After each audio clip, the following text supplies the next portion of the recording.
Salut à tous, épisode numéro 2 avec la Groupama FDJ de Thibaut Pinot, David Godu et Valentin Madouas, notamment que j'ai vu et que vous avez vu magnifiquement s'imposer la semaine dernière sur le championnat de France. Voilà, ça méritait un petit mot, très très jolie course. Alors, dans cet épisode, on commencera avec quelques classiques très intéressantes et on terminera avec le Paris-Nice. Le Paris-Nice de David Godu qui arrive après un temps de préparation au mois de janvier, février, qui aura été plutôt satisfaisant. On fera une analyse plus tard de ce qui a fonctionné ou pas dans la planification, mais ce qui est clair, c'est qu'on a réussi à glaner quelques petites victoires qui ont donné le moral à certains et qui permettent d'entamer la saison de la meilleure manière qui soit. Allez, c'est parti. Homeloop, Het Nieuwsblad, autour de Valentin Madouas et Stefan Kung.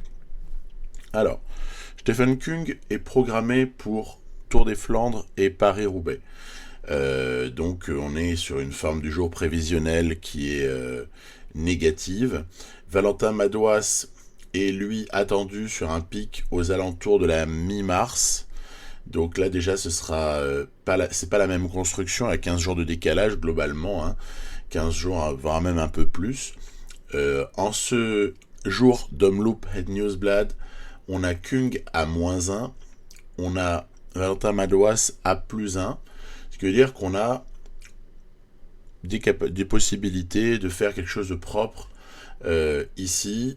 Alors on sait que le Homeloop Het Nieuwsblad se joue essentiellement sur l'enchaînement Mur de Grammont avec ensuite Bosberg, et après il y a un peu plus d'une dizaine de kilomètres de plat qui peut ensuite être le terrain d'affrontement. Donc on se prépare et on attend juste ce moment-là en se disant qu'il faut essayer juste de rester placé et de conserver un maximum de barres, d'où la protection par les équipiers. On a vu que Watson et Linhard ont fait leur job. Ensuite, ce sont d'autres qui sont chargés de protéger Valentin et Stéphane. Avec malheureusement aussi, on a tiré une mauvaise forme du jour pour Arnaud Démare. Bon voilà, ça fait partie du jeu. Et voilà, allez, approche du mur de Grammont. Et là, pas de blague. Alors vous avez vu quelques petites velléités d'attaque par-ci, par-là, des uns, des autres. Bon, le moment de vérité, c'est là, c'est tout de suite. Aski qui protège Kung, qui va ensuite accélérer. Je suis en mode attaque pour Stefan Kung, avec la mission d'emmener Valentin Madouas pour se positionner le mieux possible derrière, voilà, l'ascension courte mais intense du mur de Grammont. Stefan Kung qui va donc, vous l'avez compris, se muer en équipier de luxe pour Madouas. Et on est pas mal. On est un groupe de 6 là, avec Van Baarle, avec Wout van Aert évidemment, avec Jasper Stuyven. Attention, il faut pas laisser partir bêtement Kasper Asgreen. On est un petit peu pris, regardez qui sort dans le Bosberg, c'est Jasper Stuyven. Très bien, très bonne sortie là de Jasper Stuyven qui fait tout de suite une grosse différence juste après le Bosberg. Ça a un peu buté du côté des 5 autres et donc je me retrouve après à devoir chasser le Belge pour essayer de reprendre du temps, mais vous le voyez bien, Stefan Kung à un moment donné n'en pourra plus, et je tente parce que on n'est pas sur un objectif de sponsor. On peut se permettre à la limite de rater notre course, et que j'ai appelé un top 3, un top 5, en fait on s'en fiche éperdument. C'est la victoire ou rien, et vous l'avez compris, ça sent mauvais pour la victoire, ce sera donc rien, et on sprintera pour la gloire. Voilà, on est 3e, et ça c'est déjà plutôt une réussite. Les Jumbo-Visma sont passés un peu à travers, puisque avec Van Baarle et Wout van Aert, honnêtement, ne pas faire top 3, c'est un peu dommage. excellente victoire pour Jesper Stuyven sur ce premier rendez-vous qui lance un peu la saison. Hein. Pour moi, le Omloop Het Nieuwsblad lance le truc et ensuite on enchaîne les courses intéressantes et parfois même sous pression. Alors ce ne sera pas le cas de la Faune-Ardèche classique où on n'a pas de pression non plus, il n'y a pas d'objectif sponsor. Par contre, on emmène une équipe autour de David Gaudu. On voit que, tiens, c'est sympathique, il y a Julien Alaphilippe et Primož Roglič qui sont là. Donc plutôt agréable. Une classique qui commence à faire sa place dans le calendrier, et tant mieux d'ailleurs, avec ces dernières années de jolies victoires pour des coureurs qui ont fait de vrais exploits ou de grosses performances en tout cas. Nous ici, là, on essaie juste de préparer le terrain pour que la fin permette à David Gaudu éventuellement de sortir avec ceux qui ne manqueront pas d'attaquer. Hein. Donc on voit Julien Alaphilippe, on sait qu'à un moment donné, il tentera quelque chose. On peut penser la même chose de Primož Roglič. Donc voilà, très grosse vigilance dès lors qu'on sera vers la toute fin. Mais d'ici là, on avait eu du bon Mathieu Ladanius pour maintenir un certain écart, on va dire, avec l'échappée. Après, je demande un peu à Quentin Paché, on aura Bruno Armirail qui vont travailler avant que peut-être Kevin Genietz et Michael Storer ne jouent leur partition. Voilà, ici, dans Saint-Romain-de-l'Herbe, on a beaucoup travaillé, vous le voyez, beaucoup travaillé pour reprendre les derniers rescapés de l'échappée. Voilà, ici Michael Storer qui, proche du sommet, nous permet de basculer à 20 dans un groupe où on est représenté. Et derrière, on va maintenant essayer de conserver de la barre jaune et rouge pour David Gaudu. Pas chose facile en fait, hein, de jouer ces classiques-là. Ah, ça part. 7 km de l'arrivée dans le Val d'Enfer, ça part. Heureusement, en effort curseur, on arrive à bien résister. Vous voyez, Roglič, Alaphilippe. Il y a aussi Rota qui est là. Allez, on essaie de se positionner encore. Il y a pas mal de barres pour David Gaudu. Et c'est peut-être le moment de tenter quelque chose. Regardez, on va tenter quelque chose ici. On fait la cassure pour Gaudu qui sort au sommet de cette toute dernière difficulté du jour. Il reste quelques kilomètres. Il faut essayer d'aller conclure en solitaire pour David. Allez, la flamme rouge est en vue. Mais regardez, aïe, on a été un peu court. On est juste un peu court. Et ça va sprinter et ce sera pas pour nous. Parce que, évidemment, tu tentes ta chance comme ça. Il n'y a qu'une seule balle dans le chargeur et elle n'est pas victorieuse. Victoire de Julien Alaphilippe devant Lorenzo Rota et Primož Roglič. David Gaudu se contentant de la 4e place. Donc voilà, écoutez, c'est pas la fin du monde. On est quand même content de prendre une placette avec David. On n'a pas été ridicule, mais on était clairement on a tenté quelque chose. Ça n'a pas fonctionné, voilà, qui arrive. On enchaîne avec la Faune Drôme classique ici. Et toujours du prévisionnel à -1, peu importe, en fait, on est toujours sur une fin de préparation, pas d'objectif. Vous avez vu les zones de vent, c'est rigolo, ça va un petit peu semer la pagaille à certains moments dans le peloton, mais pas tant que ça. Pour ma part, je n'ai pas décidé de faire tout péter comme on peut parfois le faire sur Pro Cycling Manager, sur les zones de vent. J'ai juste maintenu mes coureurs le mieux possible dans le groupe des protagonistes pour la victoire finale. Et on va juste être là, vous voyez, Paché est prêt, Storer, Genietz aussi, Armirail pour aider ensuite David Gaudu à encore une fois essayer de bien performer sur la toute fin de course. Olivier Legac en a terminé de sa protection. C'est parti, mais en fait, regardez, on a repris assez facilement tout le monde. Alors, ce qui est amusant, c'est que l'IA se relance dans des attaques relativement loin de l'arrivée, avec Benoît Cosnefroy, Remco Evenepoel, Primoz Roglic. C'est plutôt sympa de voir ça, j'aime bien. C'est marrant, la Soudal Quick-Step, j'ai du mal à m'habituer au nouveau nom de cette équipe. La Soudal Quick-Step a mis une fois Alaphilippe, puis le lendemain Remco. A pas aligné les deux en fait sur les deux courses. Je me demande pourquoi, mais après tout, c'est surtout pourquoi les deux se trouvent sur ces courses-là qui me surprend en fait. Bon. Il y a une part un peu d'aléatoire, je crois, dans leur manière de gérer le truc avec l'IA. Là. Allez, 16 km.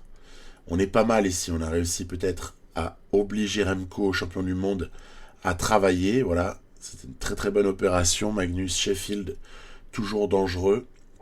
Patrick Conrad également. Alexander Kemp, attention. Et puis nous, on a tout en magasin ici avec Genietz pour mettre Godu à la meilleure disposition possible. Benoît Cosnefroy un peu juste. Magnus Sheffield également. Ça lâche et ça va se jouer entre 4 coureurs, notamment Remco Evenepoel. Attention à Remco, qu'on va suivre. Genietz a donné tout ce qu'il avait. Va peut-être même se jouer entre 3 coureurs, c'est-à-dire Remco, Godu, Conrad. Allez, dernière difficulté, ensuite ce sera la ligne d'arrivée et on va surprendre le champion du monde avec une attaque foudroyante et s'imposer ici dans la Drôme avec David Godu, sachant que Primoz Roglic peut-être passé un petit peu à travers de sa fin de course. Il n'y a pas d'enseignement à tirer parce que sur une forme -1, vous pouvez gagner, mais imaginons que Roglic peut-être était à -2 ou -3, il n'y a strictement rien à conclure, peut-être même que Remco n'était pas non plus dans une bonne forme. Il prépare Tirreno. On retrouvera dans l'épisode prochain sur Tirreno Adriatico Remco Evenepoel. Et on arrive une semaine plus tard au Strade Bianche. Strade Bianche, un moment particulier du calendrier, tout début mars, avec cette course très sélective, très très difficile, sur laquelle le sponsor veut top 3. Donc top 3, attention, Remco est là également. Thomas Pidcock, vainqueur IRL cette année, est bien présent. Après, voilà, les start lists, ça va, ça vient. Vous avez sûrement vu, pour ceux qui ont regardé mes épisodes de test, que on pouvait avoir parfois des start lists un petit peu justes, un petit peu juste en termes de densité de très très bons coureurs. C'est à se demander comment est-ce que cela est fait. Je pense aussi encore une fois beaucoup à une part d'aléatoire qui vient nous joueurs humains un peu bousculer notre logique instinctive, hein, et du coup nous perturber parfois. Bon, ici la start list est convenable sans être non plus démente. À nous d'être bons et de faire gaffe notamment à cette échappée, parce que mine de rien on est à 60 et quelques kilomètres de l'arrivée et l'échappée elle est loin, elle est à plus de 3 minutes. Plus de 3 minutes, on ne sait jamais ce qui peut se passer. Ça peut peut-être aller au bout. On avait vu là aussi dans quelques vidéos précédentes que les échappées sur Pro Cycling Manager 2023 avaient plus de chances d'aboutir. Quelque part, tant mieux. Mais attention non plus à pas partir de trop loin quand c'est nous, mais quand c'est l'IA, faire gaffe aussi à pas s'endormir. Regardez, il y a toujours 3 minutes à 50 km de l'arrivée. Hein.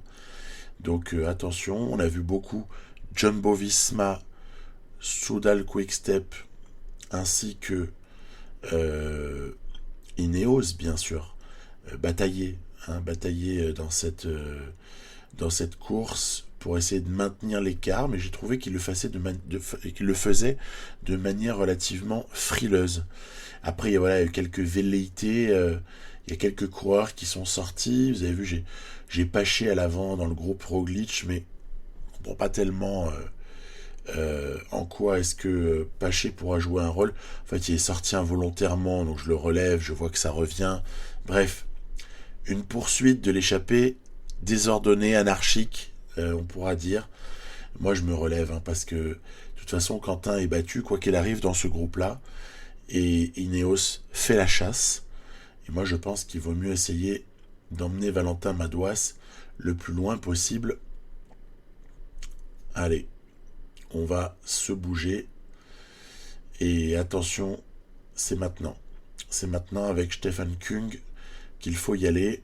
Vous avez vu, j'ai calé Rudy Mollard dans la roue de Madouas, sachant que Rudy Mollard va être censé l'aider. Moi, je suis toujours comme ça, un petit ordre, parce qu'après Kung, je vais le recaler dans une roue. Bref, petite gestion comme ça, sans aller au vidage de barre de quiconque. Voilà, à toi Rudy Mollard. 2 minutes, moins de 20 bornes, hein. C'est quasi compromis à ce stade-là, hein. Ouais, sauf qu'en fait, avec l'enchaînement de difficultés, là, on arrive dans le secteur clé du Tolf. Avec cet enchaînement de difficultés, les écarts peuvent être très très rapidement bouchés, avec ces très forts pourcentages, notamment attention à Remco, attention à Thomas Pidcock qui est dans sa roue. On aura un œil sur Jorgensen, peut-être Krag Andersen, pendant que Thibaut Pinot s'est gamellé. Vous avez vu que je l'ai relevé, hein.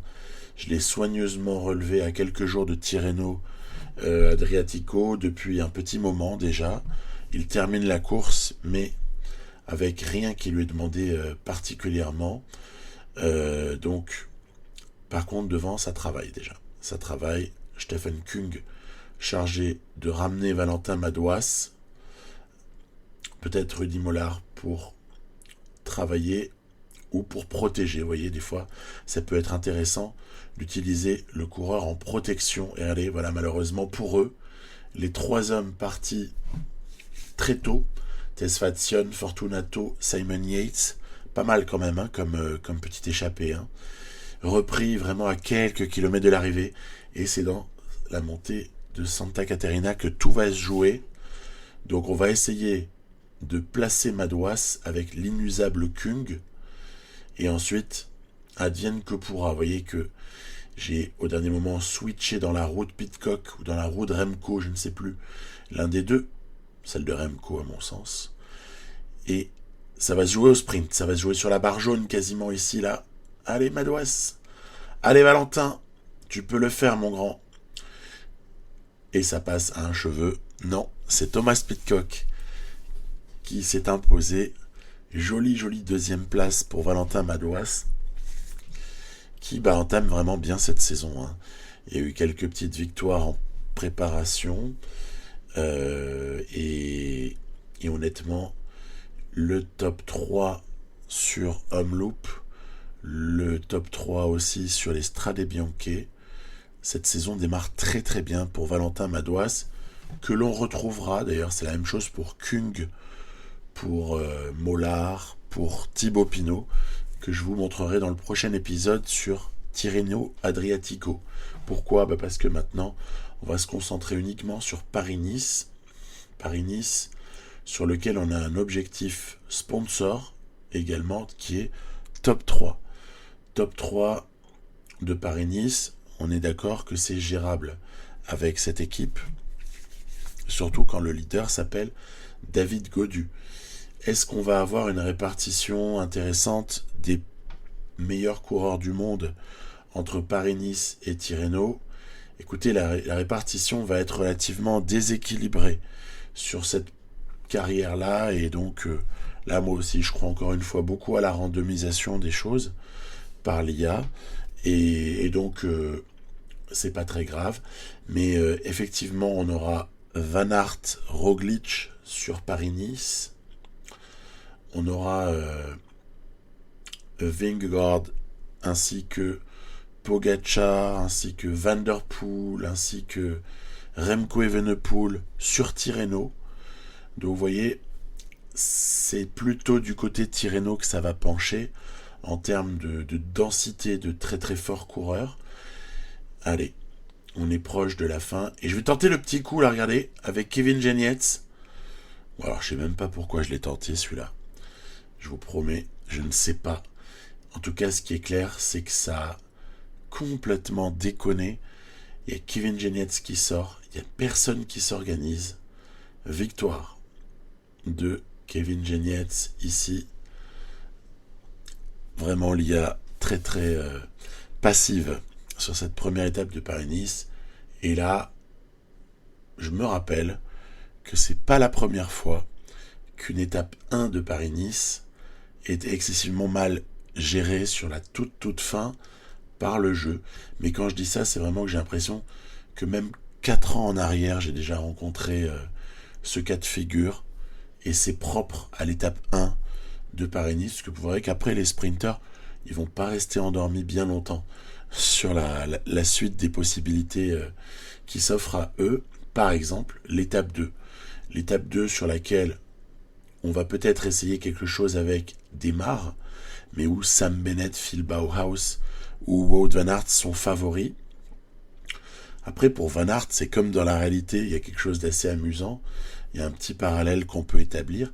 C'est qu'on ne sait jamais exactement, sauf s'il le dit, mais on ne sait jamais exactement si Wout van Aert va jouer le sprint ou s'il va jouer plutôt sur le plan collectif, on va dire, une certaine protection du leader, un certain placement, etc. sur les fins de course. Ben là, c'est un peu pareil. À l'avance, je ne peux même pas savoir si Van Aert va sprinter pour la gagne ou pas. Toutefois, nous, on a joué la carte de prendre quelques roues. Hein, vous voyez, je suis avec...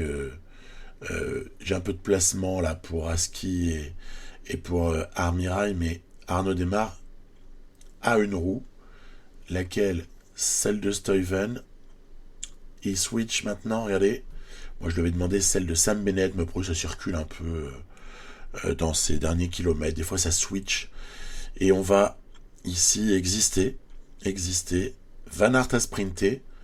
On fait 3 avec Arnaud Démare. C'est pas déshonorant. Et Sam Bennett qui gagne. Bravo à lui. C'est un peu le meilleur sprinter du plateau. Pour peu que Van Aert ne soit pas proprement mené, Sam Bennett, ça va quand même intrinsèquement un peu plus vite sur le plat dans un sprint pur de spécialiste. Donc très très logique cette victoire de Sam Bennett sur l'étape 2 du Paris-Nice. Kevin Genietz conserve son maillot jaune. Et on enchaîne avec l'étape 3. Alors l'étape 3, attention, contre la montre, par équipe, mais dont on va retenir le temps de chaque coureur. Chaque coureur roule pour lui. Ouais, pas de problème. On est prêt. On est prêt à surtout se mettre en situation de pouvoir exister sur la suite de ce Paris-Nice au général avec Gaudu.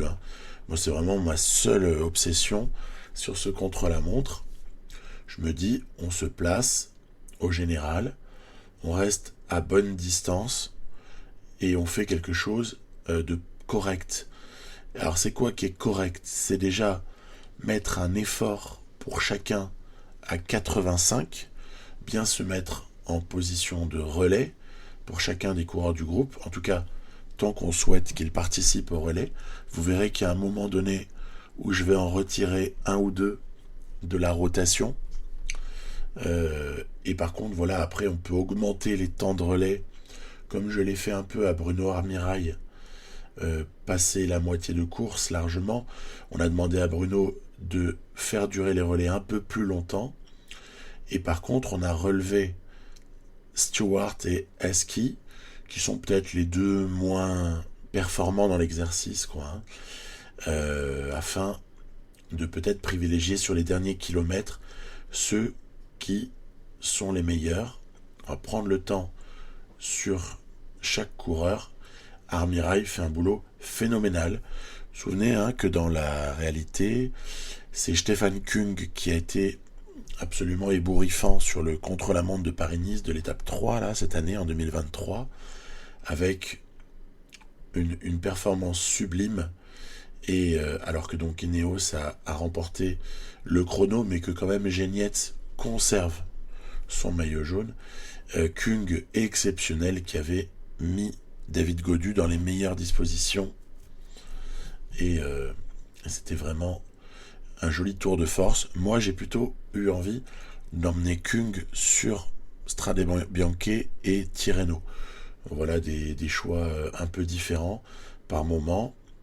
Et on arrive à l'étape 4, la Loge des Gardes.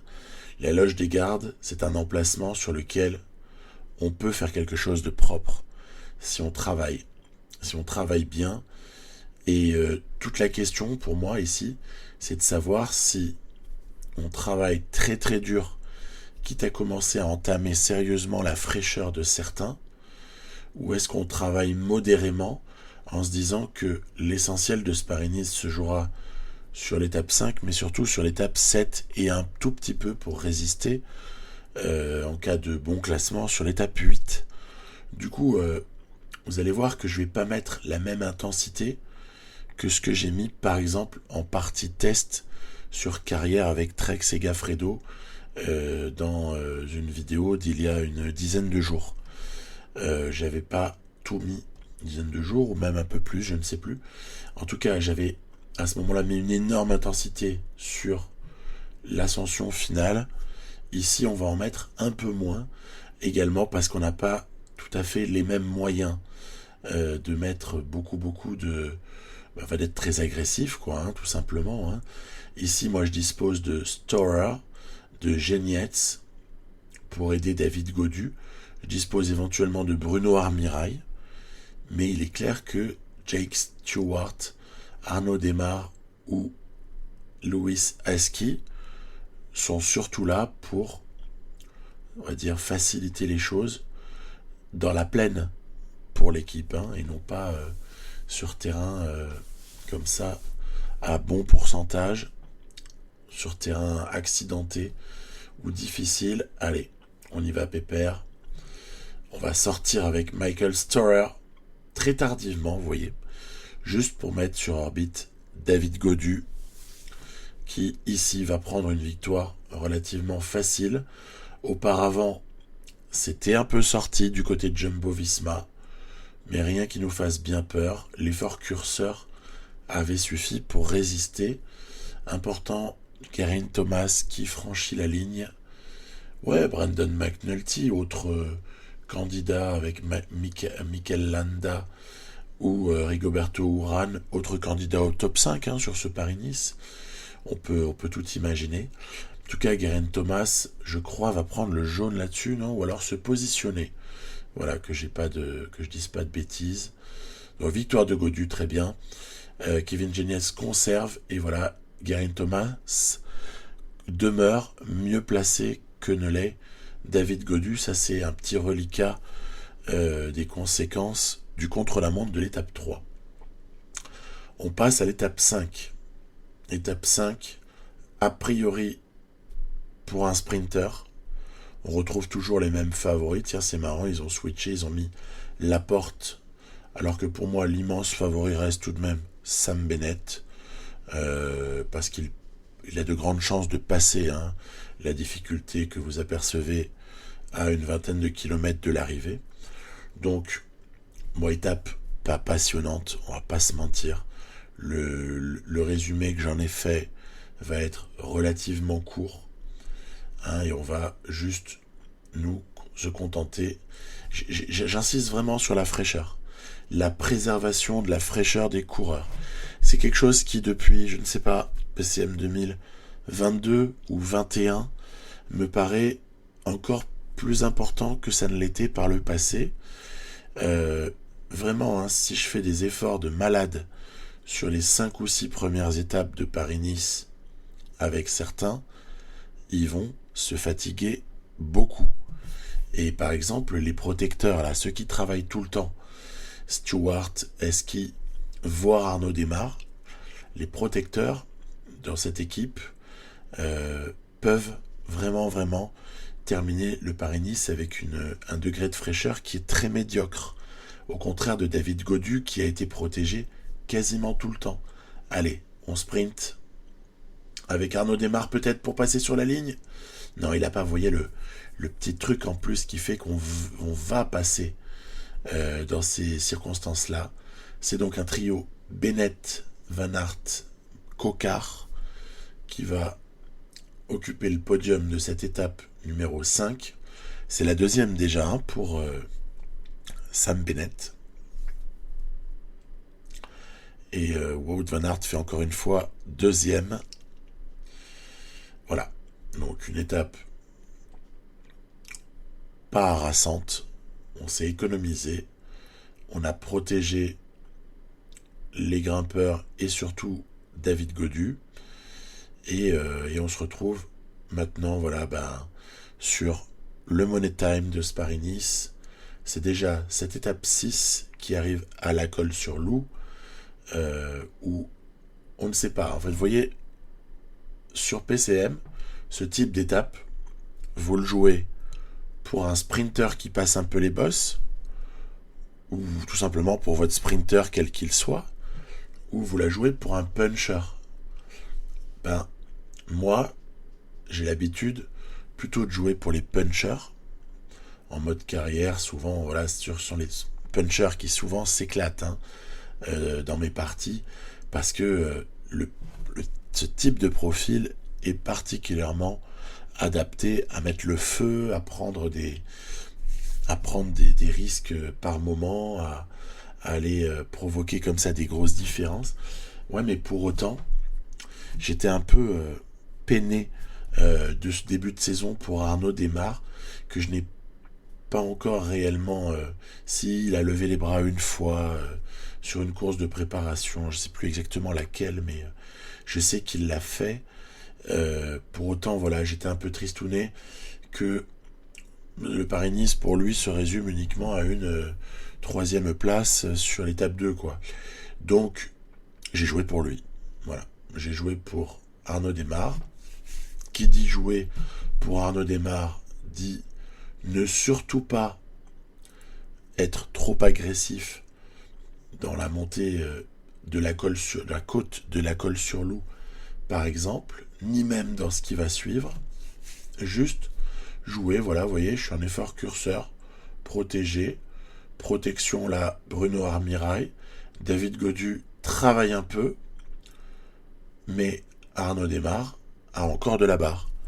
Il est bien calé. Alors ok, il va basculer au sommet, il aura plus de barre rouge, mais c'est pas grave du tout. Aucune importance.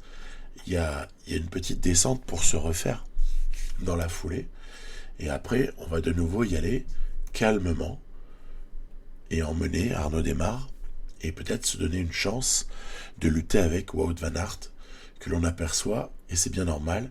Allez, Bruno nous fait le boulot avec Genietz qui s'apprête à prendre le relais, Michael Storer, puis après vous voyez j'ai Gaudu qui est pépère, il attend juste de prendre la roue de Primož Roglič lui, ou de Geraint Thomas, peu importe, l'un des deux, peut-être plutôt Roglič quand même, un peu plus puncher sur ce type de fin d'étape, et Gaudu étant calé dans la bonne roue, on va essayer de lancer Arnaud pour aller chercher la victoire.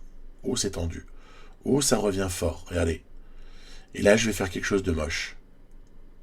Regardez-moi ça. Oh là là, que c'est moche. Oh, c'est vilain d'avoir dévié de sa ligne. Ouh là là là là là là. Alors évidemment, juste après, on va s'excuser. Pardon, je suis désolé, vraiment, c'est horrible. Je peux garder ma victoire, s'il vous plaît? Non, je rigole, mais bon, déclassement, hein, clairement. Hein. Là-dessus, t'es déclassé.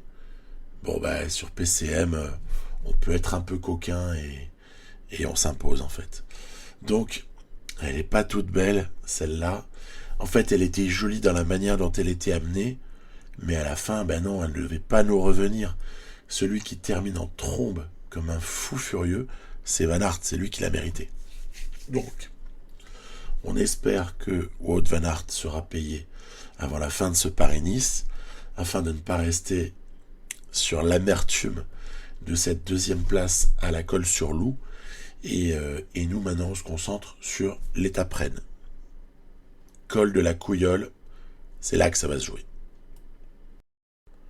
Le défi qui nous est proposé ici est très très clair hein, et presque simple, je dirais. C'est ne pas concéder trop de temps sur Primoz Roglic ou Wout van Aert et reprendre 5 secondes au moins sur Geraint Thomas. Voilà, point. À partir de là, avec David Gaudu bien sûr, à partir de là, le Paris-Nice sera probablement dans la poche.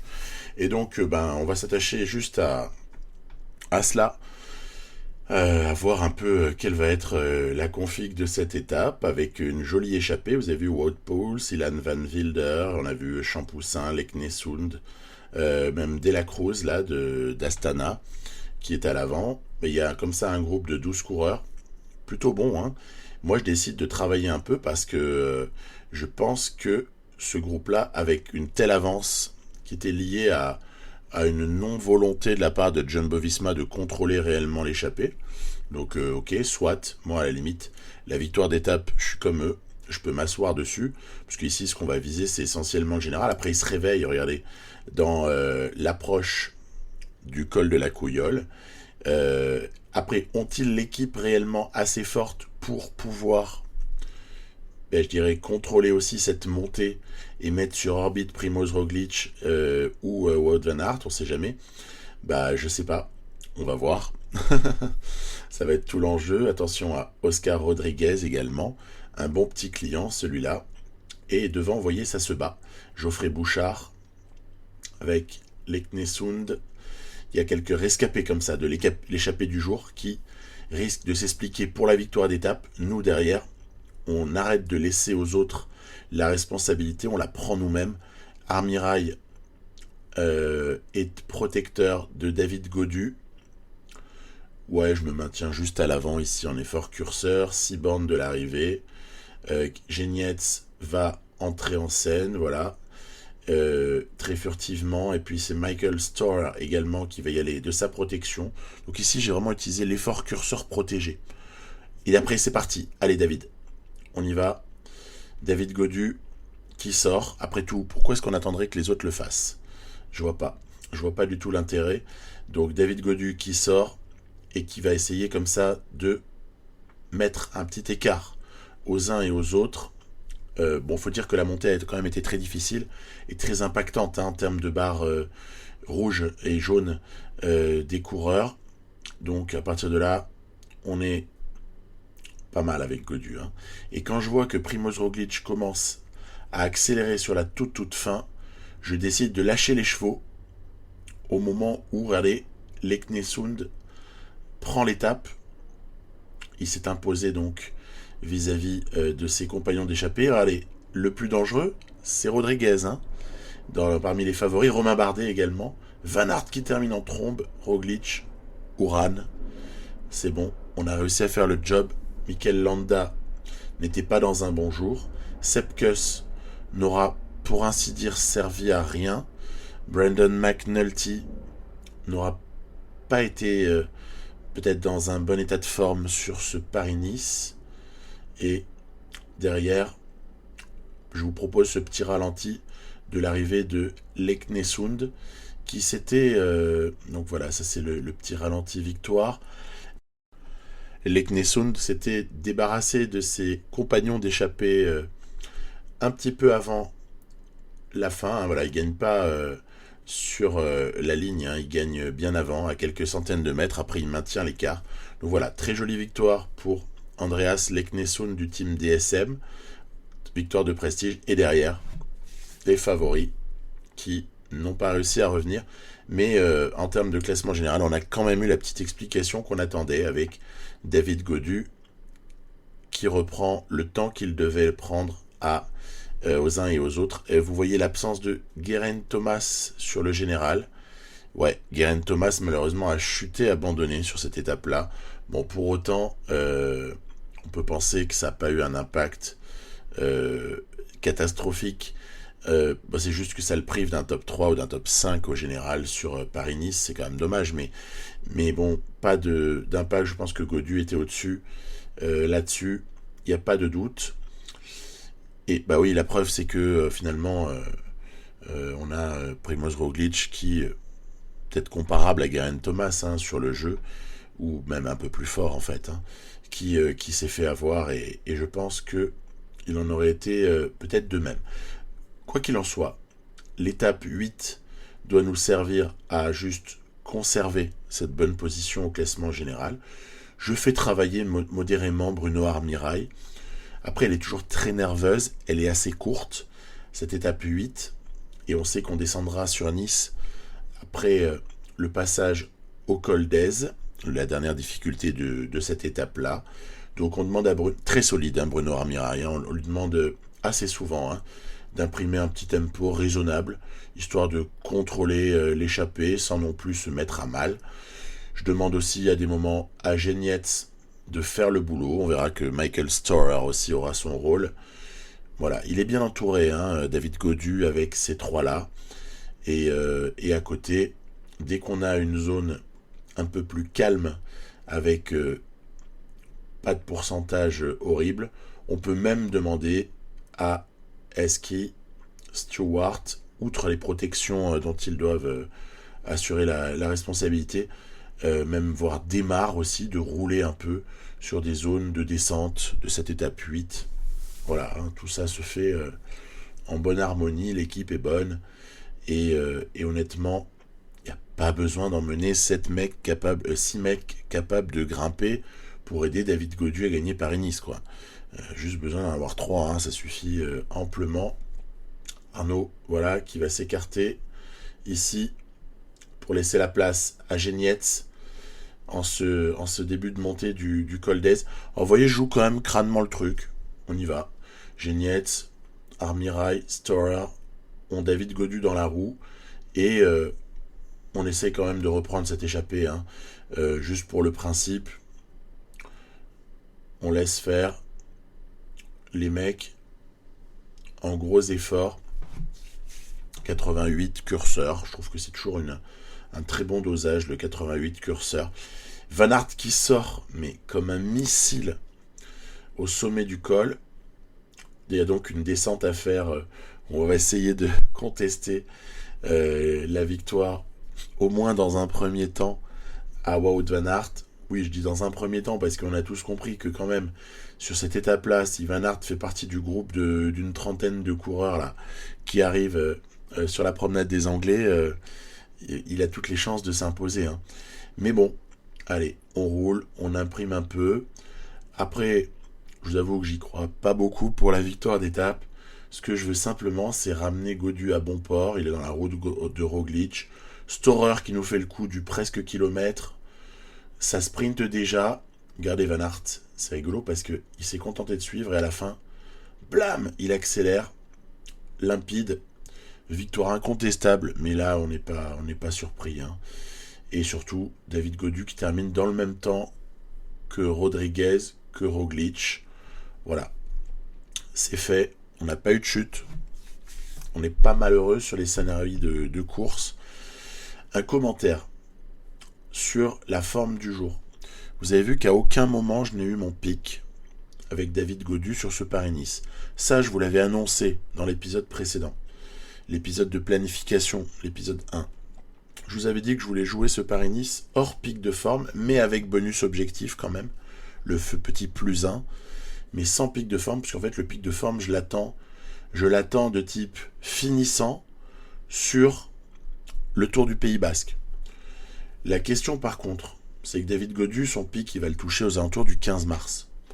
15 mars, vous rajoutez en général le pic de forme il dure entre 2 et 3 semaines, des fois 17, 19, 20 jours vers là. Est-ce que on n'irait pas profiter de tout ça en Catalogne quand même? Ça c'est la question. Oui, donc je me tâte encore à peut-être demander à David Gaudu d'aller aussi en Catalogne pour essayer peut-être d'aller chercher une jolie place de prestige sur un terrain qui peut lui convenir tout à fait. Voilà, Ineos Grenadier qui prend le général par équipe. Terminé donc pour ce Paris-Nice. Et donc voilà, je vous retrouve dans un certain nombre de jours, je sais pas, peut-être samedi prochain ou vendredi prochain, on verra, pour l'épisode 3 avec la Groupama FDJ en mode carrière sur PCM. Et on abordera évidemment Tirreno, quelques questions de pic de forme en faisant déjà des petits bilans à la mi-mars. Et ensuite, Milan-San Remo, etc. On essaiera d'aller le plus loin possible. A plus. Bye bye et bon Tour de France à tous.